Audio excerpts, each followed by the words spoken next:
नमस्कार दोस्तों। तो हम क्वेश्चन डिस्कस करने जा रहे हैं नया।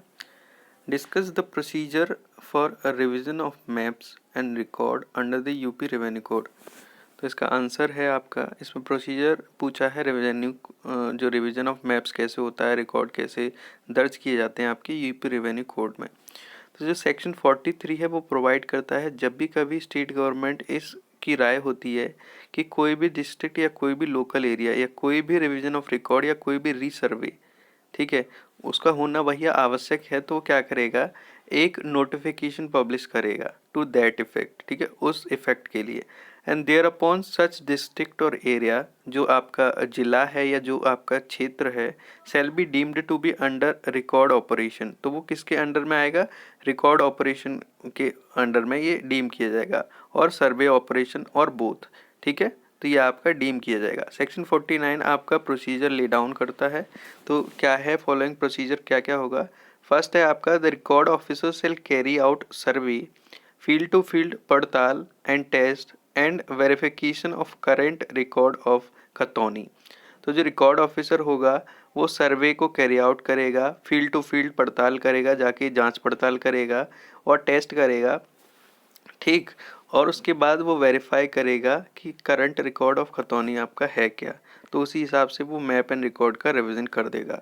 उसके बाद आफ्टर जब टेस्ट एंड वेरिफिकेशन क्या करेगा, वो नायब तहसीलदार के पास जाएगा कि भैया आप जो है क्लरिकल एरर अपने जो है करेक्ट कर दीजिए, ठीक है।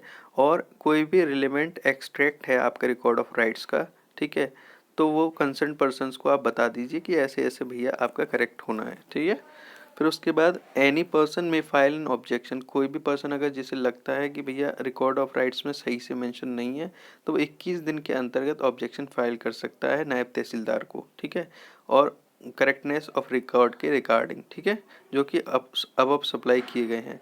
उसके बाद कोई भी पर्सन जो कि इंटरेस्टेड है लैंड में, वो ऑब्जेक्शन फाइल कर सकता है बिफोर नायब तहसीलदार और असिस्टेंट रिकॉर्ड ऑफिसर।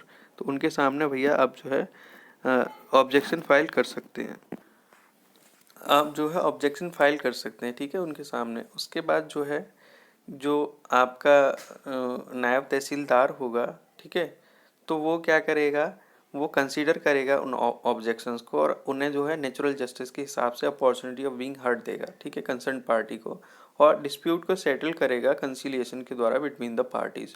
जो पार्टीज में जो डिस्प्यूट हुए हैं कंसिलिएशन के तहत, तो उनको जो है वो क्या करेगा, सेटल करेगा उन डिस्प्यूट्स को, ठीक है। तो wherever the dispute cannot be settled by conciliation between the parties by नायब तहसीलदार, he shall forward the same to assistant record officer. The assistant record officer shall dispose of the same in accordance with the procedure laid down in section 24। जहाँ जब कभी जो dispute है वो conciliation में settle नहीं हो सकता है पार्टीज़ के बीच में, ठीक है, नायब तहसीलदार के द्वारा, तो उसको जो है सेम को फॉरवर्ड कर दिया जाएगा असिस्टेंट रिकॉर्ड ऑफिसर के सामने। तो जो आपका असिस्टेंट रिकॉर्ड ऑफिसर होगा वो उस डिस्प्यूट को डिस्पोज ऑफ करेगा, जैसा कि आपका सेक्शन 24 में प्रोसीजर आपका ले डाउन है, ठीक है। अगर कोई dispute question of title involve करता है, तब असिस्टेंट रिकॉर्ड ऑफिसर क्या करेगा, उसकी समरी इंक्वायरी करेगा और डिसाइड करेगा मैटर्स को, ठीक है। उसके बाद जब समरी इंक्वायरी के बाद अगर असिस्टेंट रिकॉर्ड ऑफिसर को कंसीडर होता है कि जो लैंड जो है स्टेट गवर्नमेंट को बिलोंग करती है, तो वो जो है, जो he shall cause the unauthorise person, जो आपका जो पर्सन ऑथराइज नहीं है, उस पर्सन को आप निकाल सकते हैं कि भैया आप जो है, आपकी कोई अथॉरिटी नहीं है, वाई आर यू देयर, ठीक है, तो आप जाइए, निकल जाइए यहाँ से, तो वो उनको निकाल सकता है। Any person aggrieved by the order of assistant record officer, अगर कोई पर्सन जो है असिस्टेंट रिकॉर्ड ऑफिसर के ऑर्डर से एग्रीव्ड है, तो वो अपील कर सकता है रिकॉर्ड ऑफिसर्स को विद इन 30 days from the date of order. तो किस दिन के, 30 डेज के अंतर्गत डेट ऑफ ऑर्डर से, ठीक है भैया।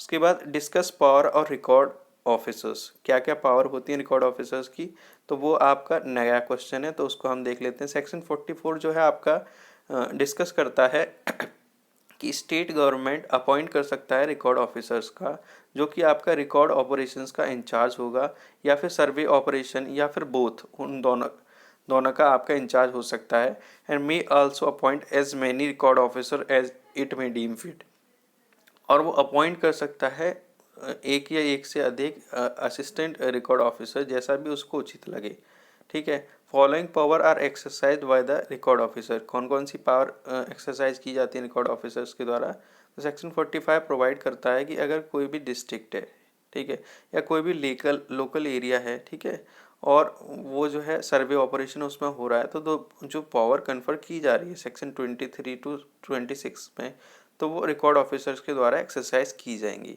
सेक्शन 46 ये प्रोवाइड कराता है कि किसी भी डिस्ट्रिक्ट या कहीं लोकल एरिया में जो कि मतलब ऑपरेशन है, अंडर रिकॉर्ड ऑपरेशन है, तो record officer caused to be revise the field book, ठीक है, और खतौनी को जो है भैया वो रिवाइज करेगा for each village comprise therein, जो कि क्या कहते हैं हर एक विलेज कंप्राइज की गई हैं। उसके बाद सेक्शन 47 प्रोवाइड कराता है अगर कोई भी डिस्ट्रिक्ट या कोई भी लोकल एरिया अंडर सर्वे ऑपरेशन है, तो रिकॉर्ड ऑफिसर जो है प्रिपेयर करेगा फील्ड बुक या रिकॉर्ड ऑफ राइट हर एक विलेज के लिए जो उस में कंप्राइज्ड है, ठीक है। उसके बाद रिकॉर्ड ऑफ सेक्शन 48 प्रोवाइड कराता है, तो इसमें 45, 46, 47 हो गया आपका। 48 में आपका प्रोवाइड कराता है कि कोई भी लीगल एरिया अगर सर्वे ऑपरेशन के अंडर में है, तो रिकॉर्ड ऑफिसर प्रोक्लेम कर सकता है, घोषणा पत्र जारी कर सकता है कि हर एक ग्राम पंचायत या भूमिदार है वो इरेक्ट करेगा 15 दिन के अंतर्गत कोई भी बाउंड्री मार्क्स, ठीक है, जो कि विलेज की या खेत की जो है लिमिट को डिफाइन करेगा। इन डिफ़ॉल्ट अगर देखो विलेज की केस में ग्राम पंचायत और फील्ड के केस में टेन्योर होल्डर को, ठीक है। In default he can cause such boundary mark to be erected and the collector shall recover the cost of their erection from ग्राम पंचायत और भूमिदार कंसर्न, ठीक है। अगर मान लो वो नहीं करते हैं तो करेक्टर 15 दिन के अंतर्गत करेगा। ये हम पहले भी देख चुके हैं और पढ़ चुके हैं, तो इस वजह से मैं इसको सही से नहीं ज़्यादा वो नहीं करा रहा हूँ, पहले ही बता चुका हूँ कि कलेक्टर उस चीज़ को जो है कॉस्ट इनकर कर सकता है, ठीक है। तो दोबारा देख लेते हैं, अब इसको हिंदी में समझ लेते हैं। तो आपका सेक्शन 44 ये कहता है कि स्टेट गवर्नमेंट जो राज्य सरकार है वो रिकॉर्ड ऑफिसर्स को आपका अपॉइंट कर सकती है जो कि इंचार्ज होगा रिकॉर्ड ऑपरेशन का या सर्वे ऑपरेशन का, ठीक है, या बोथ का, ठीक है। और जो ऐसे जो असिस्टेंट रिकॉर्ड ऑफिसर जो अपॉइंट किए गए हैं वो एक या एक से अधिक हो सकते हैं, जैसा भी स्टेट गवर्नमेंट या राज्य सरकार को आपका उचित लगे। अब उनके पास क्या क्या देखो, फर्स्ट में क्या है आपका, कोई भी जैसे उनके पास कोई भी मान लो जो रिकॉर्ड ऑपरेशन किसी भी डिस्ट्रिक्ट या किसी भी एरिया में हो रहे हैं, तो जो 23 से लेकर 26 के अंतर्गत जो पावर होती हैं वो सारी पावर इनके साथ होती है रिकॉर्ड ऑफिसर के पास भी, ठीक है। सेक्शन 46 ये कहता है कि अगर कोई भी डिस्ट्रिक्ट जहां आपका रिकॉर्ड ऑपरेशन चल रहा है तो उसमें जो है वो फील्ड बुक और खतौनी भी आपका रिवाइज कर सकते हैं, ठीक है, हर एक प्लेस की। उसके बाद 47 कहता है कि मान लो जहां आपका रिकॉर्ड ऑपरेशन या सर्वे ऑपरेशन चल रहा है तो रिकॉर्ड ऑफिसर्स क्या करेगा, खसरा को बनवाएगा या खतौनी को बनवाएगा हर एक विलेज की। ये देखो 47 में सर्वे ऑपरेशन से रिलेटेड है और 46 आपका रिकॉर्ड ऑपरेशन से रिलेटेड है, सिर्फ इतना माइन्यूट डिफरेंस है, ठीक है। और इसके बाद जो है 48 क्या है कि सर्वे ऑपरेशन कहीं चल रहा है तो उसमें आपका घोषणा पत्र जारी कर देगा। देखो ये 47 और 48 सर्वे ऑपरेशन से रिलेटेड है, ठीक है, और आपका 46 आपका रिकॉर्ड ऑपरेशन से रिलेटेड है, ठीक है भैया। तो ये आप देख लीजिएगा, बाकी तो इसमें 15 दिन के अंतर्गत आपको बाउंड्री मार्क्स बनाना होता है। तो ये आपका कंप्लीट हो गया यहाँ तक। धन्यवाद।